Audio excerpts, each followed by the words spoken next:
నమస్తే ఓర్గలు 9 నేషన్ టీవీకి స్వాగతం. లోక్సభ ఎన్నికల్లో తెలంగాణలో బీజేపీ బలం పెరిగిందని అన్నారు కేంద్ర మంత్రి కిషన్ రెడ్డి.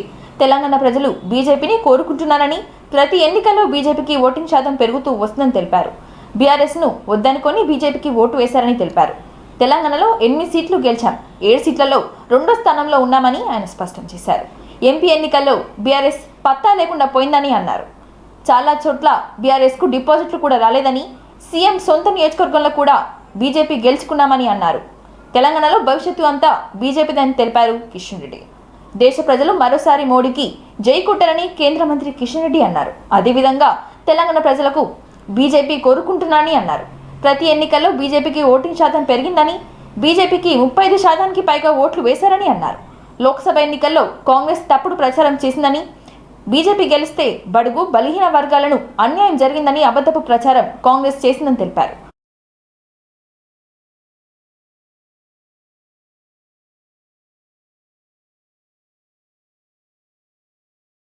ఉన్నప్పుడు కానీ ఇప్పుడు కానీ ఏ రోజు కూడా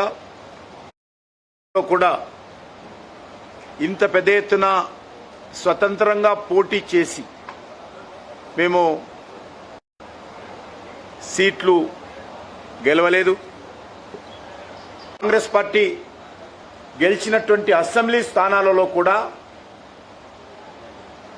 మరి ఓటింగ్ పర్సంటేజీ కాంగ్రెస్కి తగ్గింది. కాంగ్రెస్కి వేసినటువంటి ఓట్లు గత శాసనసభ ఎన్నికల్లో, మరి ఈ ఎన్నికల్లో అనేక స్థానాల్లో భారతీయ జనతా పార్టీకి అసెంబ్లీలలో తీసినట్లయితే బీజేపీకి బలం పెరిగింది. కాంగ్రెస్ను మరొక దిక్కు బీఆర్ఎస్ను కాదని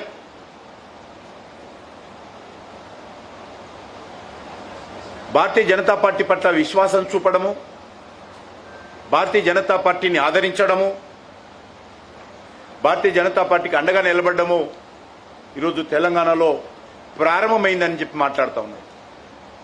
ఎన్నికలు భారతీయ జనతా పార్టీ బలపడడానికి తెలంగాణలో ఒక ఆరంభం మాత్రమే. ఈరోజు తెలంగాణలో భవిష్యత్తు భారతీయ జనతా పార్టీదే అనేటువంటి విశ్వాసం ఈరోజు అన్ని వర్గాల ప్రజల్లో, విద్యావంతులు, మేధావులు, కవులు, కళాకారులు కూడా వ్యక్తం చేస్తూ ఉన్నారు. వారి అంచనాలకు అనుగుణంగానే గత 10 సంవత్సరాలలో నరేంద్ర మోడీ గారి నేతృత్వంలో సుమారు 10 లక్షల కోట్ల రూపాయల అనేక రకాల అభివృద్ధి కార్యక్రమాలు కానీ, సంక్షేమ కార్యక్రమాలు కానీ తెలంగాణ రాష్ట్రంలో కేంద్ర ప్రభుత్వం ఖర్చు చేయడం జరిగింది. కాన్స్టిట్యున్సీలో కాంగ్రెస్ పార్టీని ఓడించి ప్రజలు భారతీయ జనతా పార్టీకి పట్టం కట్టడం జరిగింది. అదేవిధంగా ముఖ్యమంత్రి గారి సొంత పార్లమెంట్ కాన్స్టిట్యున్సీ ఏదైతే గతంలో మల్కాజ్గిరి నుంచి గెలిచారో,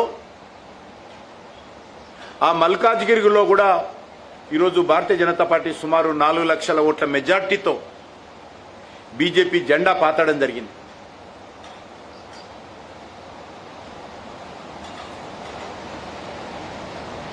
అక్కడ కూడా ముఖ్యమంత్రి గారి సొంత పార్లమెంట్ కాన్స్టిట్యున్సీ, సొంత జిల్లా కావచ్చు, కానీ సొంత గతంలో ఆయన ప్రాతినిధ్యం వహించినటువంటి, గత పార్లమెంట్ ఎన్నికల్లో ప్రాతినిధ్యం వహించినటువంటి విజయం సాధించడము తెలంగాణ రాష్ట్ర రాజకీయాలలో భవిష్యత్ ఏ రకంగా ఉండబోతుందో సంకేతం ఇవ్వడం జరిగింది.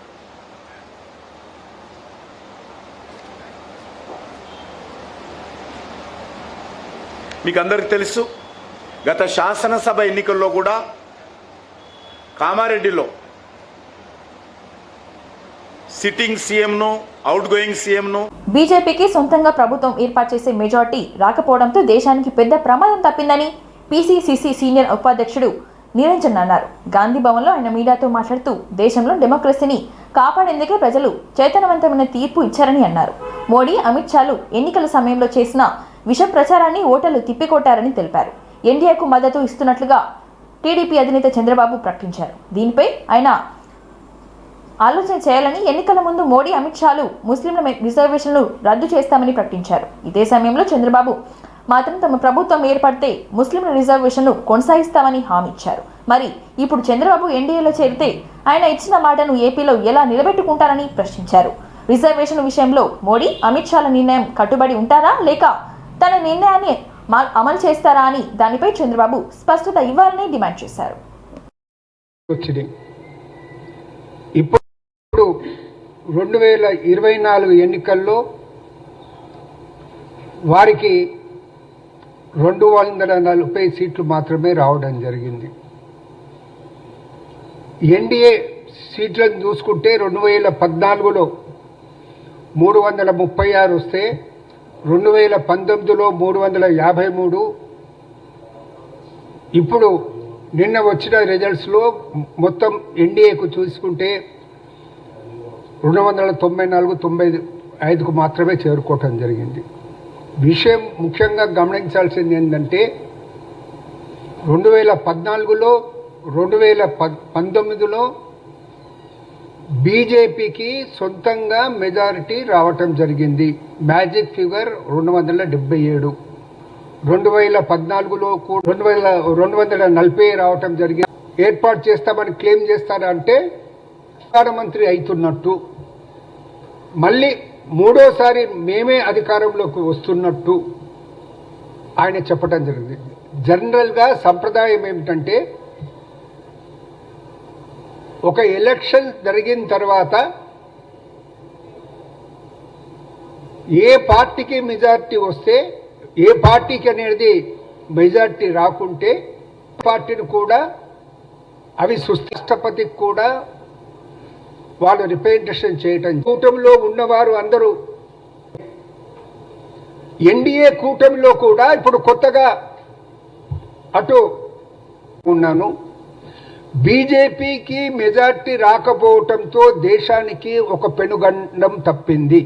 బీజేపీకి మెజార్టీ రాకపోవడంతో దేశానికి ఒక పెనుగండం తప్పింది. మోడీ అమిత్ షాలు ఏదైతే విష ప్రచారం ఎన్నికల సమయంలో దేశవ్యాప్తంగా చేయటం జరిగిందో, ప్రజలు ఏదైతే ఆందోళనలో పడటం జరిగిందో, రేపు మళ్ళీ బీజేపీకి మెజార్టీ వచ్చి మళ్ళా మోడీయే ప్రధానమంత్రి అయితే ఈ దేశం పరిస్థితి ఏమిటనేది ఆలోచన చేశారో, ఆందోళన పడ్డారో వారికి కొద్దిగా ఊరట కలిగింది నిన్నటి ఫలితాలన్నమాట సుస్పష్టం. అది ఎన్నికల్లో గెలుపొందిన టీడీపీ ఎంపీలతో ఆ పార్టీ అధినేత కాబోయే సీఎం చంద్రబాబు నాయుడు సమావేశమయ్యారు. ఉండవల్లిలోని తన నివాసంలో ఎంపీలతో టీడీపీ పార్లమెంటరీ పార్టీ భేటీ నిర్వహించారు. అందుబాటులో లేని వారు జూమ్ ద్వారా సమావేశంలో పాల్గొన్నారు. ఎన్నికల్లో గెలిచినందుకు వారికి చంద్రబాబు శుభాకాంక్షలు తెలిపారు. కేంద్రంలో మంత్రివర్గ టీడీపీకి ఉన్న ప్రాధాన్యం తదితర అంశాలపై చర్చించారు. ఈ భేటీలో పార్టీ రాష్ట్ర అధ్యక్షుడు అచ్చెన్నాయుడు తదితరులు పాల్గొన్నారు. మరోవైపు పార్టీ ఎంపీలతో చంద్రబాబు శుక్రవారం ఢిల్లీ వెళ్లనున్నారు. ఎన్డీఏ భాగస్వామ్య పక్షాల సమావేశానికి వారితో కలిసి హాజరు కానున్నారు. ప్రజలు ఇచ్చిన తీర్పుతో ఎవరూ ఆకాశం విహరించొద్దని గెలిచిన ఎంపీలకు టీడీపీ అధినేత చంద్రబాబు నాయుడు స్పష్టం చేశారు. ప్రజలు నమ్మకంతో ఇచ్చిన విజయాన్ని బాధ్యత సమాజ సేవ చేసేందుకే వినియోగించాలని సూచించారు.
హైదరాబాద్ లో సీఎం రేవంత్ రెడ్డిని మర్యాదపూర్వకంగా కలిశారు పెద్దపల్లి ఎంపీ గడ్డం వంశీకృష్ణ. చెన్నూరు ఎమ్మెల్యే వివేక్ వెంకటస్వామి పెద్దపల్లి నుంచి కాంగ్రెస్ ఎంపీగా భారీ మెజార్టీతో గెలిచిన గడ్డం వంశీకృష్ణను అభినందించారు సీఎం రేవంత్ రెడ్డి. వంశీకృష్ణతో పాటు మంత్రి Ponguleti Srinivas Reddy, MLA Vivek Venkataswamy, Visakha industries MD గడ్డం సరోజ వివేక్ ఉన్నారు.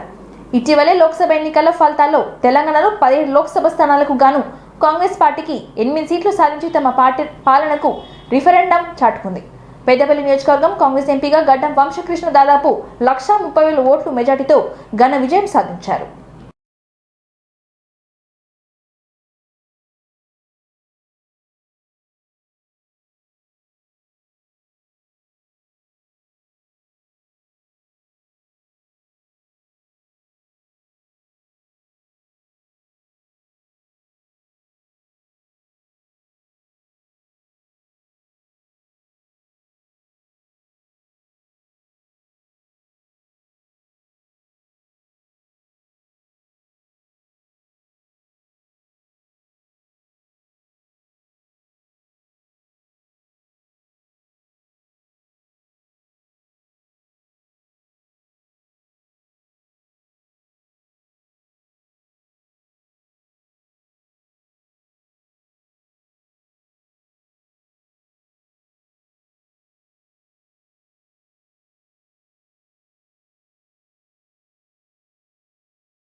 నల్గొండ, ఖమ్మం, వరంగల్, పట్టభద్రుల ఎమ్మెల్సీ స్థానం కౌంటింగ్ రెండో రౌండ్ ముగిసేసరికి కాంగ్రెస్ అభ్యర్థి తీన్మార్ మల్లన్న ఆధిక్యంలో కొనసాగుతున్నారు.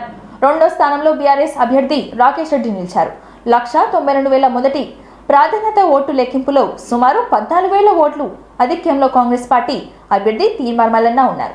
మొదటి ప్రాధాన్యతలో 1,44,000 ఓట్లు లెక్కించవలసిన ఓట్లు ఉన్నాయి. నాలుగో రౌండ్లో మొదటి ప్రాధాన్యత ఓటు కౌంటింగ్ ప్రక్రియ పూర్తి కానుంది. ప్రస్తుతం మూడో రౌండ్ కౌంటింగ్ ప్రక్రియ కొనసాగుతుంది. రెండో రౌండ్లో కాంగ్రెస్ అభ్యర్థి తీన్మార్ మల్లన్న 7,002 ఓట్లు ఆధిక్యంలో సాధించారు. రెండో రౌండ్ కలిపి కాంగ్రెస్ అభ్యర్థి తీన్మార్ మల్లన్నకు 14,672 ఓట్లు ఆధిక్యత వచ్చింది. ఇందులో మొదటి రౌండ్లో 7,670, రెండో రౌండ్లో లెక్కింపులో 7,002 ఓట్లతో మొత్తం 14,672 ఓట్లు లీడ్లు వచ్చింది. కాంగ్రెస్ అభ్యర్థి తీన్మార్ మల్లన్నకు రెండో రౌండ్లో 34,575 ఓట్లు లభించాయి. మొదటి రౌండ్లో 36,210 ఓట్లు, రెండో రౌండ్లో 34,575 ఓట్లు వచ్చాయి. రెండో రౌండ్లో కలిపి 70,785 ఓట్లు వచ్చాయి. బీఆర్ఎస్ అభ్యర్థి రాకేష్ రెడ్డికి మొదటి రౌండ్లో 28,550 ఓట్లు, రెండో రౌండ్లో 27,573 ఓట్లు, మొత్తం 56,113 ఓట్లు లభించాయి. బీజేపీ అభ్యర్థి ప్రేమేందర్ రెడ్డికి మొదటి రౌండ్లో 11,395 ఓట్లు, రెండో రౌండ్లో 12,841 ఓట్లు, మొత్తం 24,236 ఓట్లు వచ్చాయి. ప్రస్తుతం నాలుగో రౌండ్ కౌంటింగ్ జరుగుతుంది. ఇప్పటి వరకు 3 రౌండ్లలో 2,88,000 ఓట్లు లెక్కించారు. నాలుగో రౌండ్లో 48,013 ఓట్లను లెక్కిస్తున్నారు. నాలుగో రౌండ్తో మొదటి ప్రాధాన్యతను ఓటు లెక్కింపు పూర్తి కానుంది. నాలుగో రౌండ్ కూడా పూర్తి అయిన తర్వాత చెల్లుబాటైన ఓట్లలో సగానికంటే ఎక్కువ ఓట్లు వచ్చిన వారిని విజేతగా ప్రకటిస్తారు.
లోక్సభ ఎన్నికల్లో దేశంతో పాటు తెలంగాణను మోడీ గాలి వీచిందని చేవెళ్ల ఎంపీ గెలిచిన కొండ విశ్వేశ్వరరెడ్డి అన్నారు.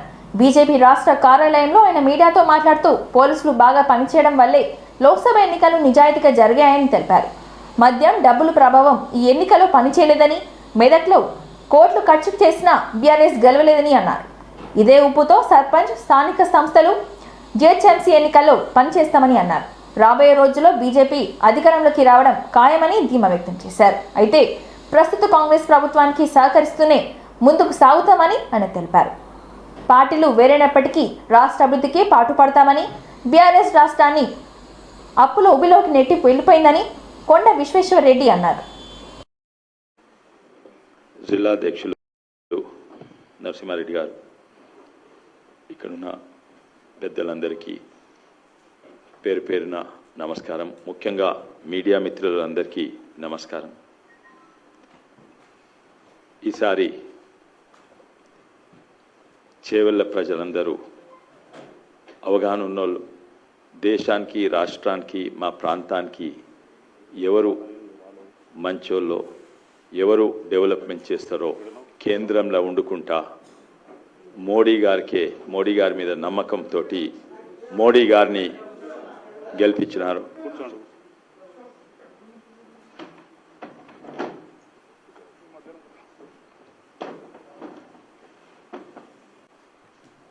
ఈ ఎన్నికలు చాలా స్మూత్గా జరిగినాయి. పోలీస్ కూడా ఇంతకుముందు ఉన్నట్టు ప్రవర్తించలేదు. తెలంగాణ పోలీస్ అంటే తెలంగాణ పోలీస్ తీరుగానే చేసిండ్రు. ఏ కుటుంబ పోలీసు లేకుంటే ఒక కేసీఆర్ పోలీస్ తీరుగా ప్రవర్తించలేదు. అందుకే ఎలక్షన్స్ కూడా చాలా ఫేర్గా అయినాయని నేను అనుకుంటున్నాను. ఎన్నో కారణాలు ఉన్నాయి, ఎన్నో విమర్శలు ఉన్నాయి.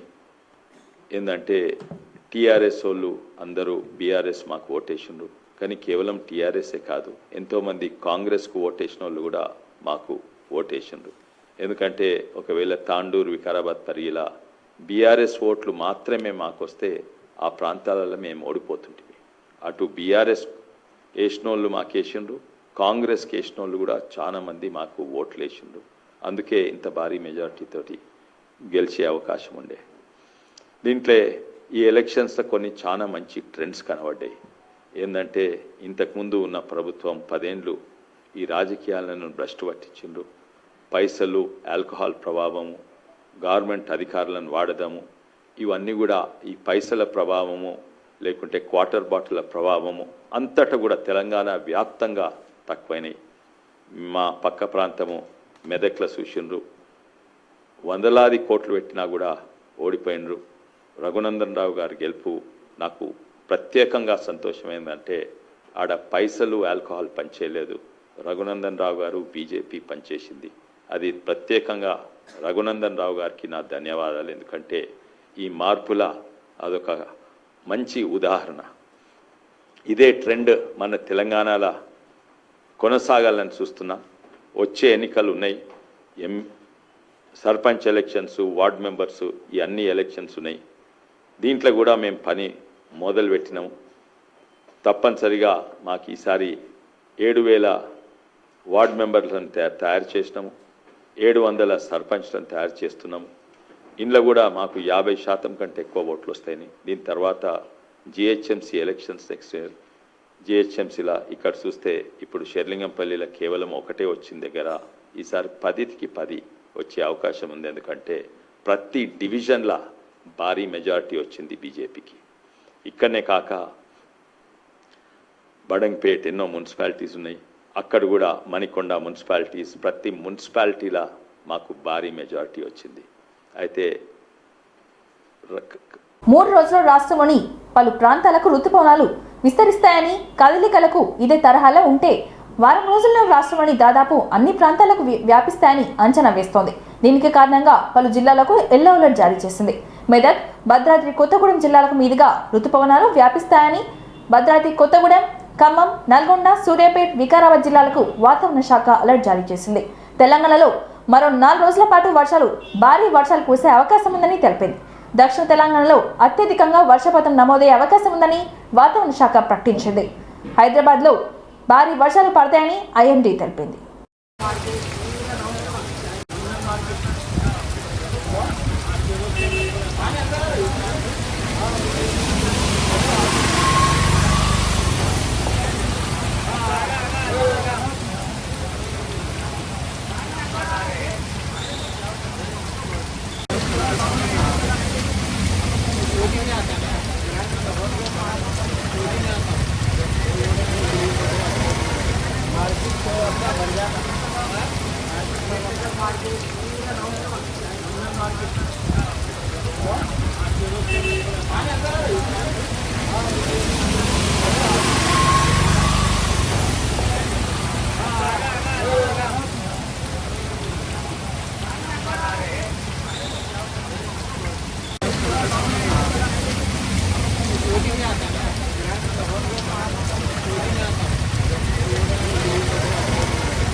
ఇంతటితో ఈ వార్తలు సమాప్తం. మరిన్ని వార్తలతో మళ్ళీ కలుద్దాం. చూస్తూనే ఉండండి ఓర్గలు 9 నేషన్ టీవీ.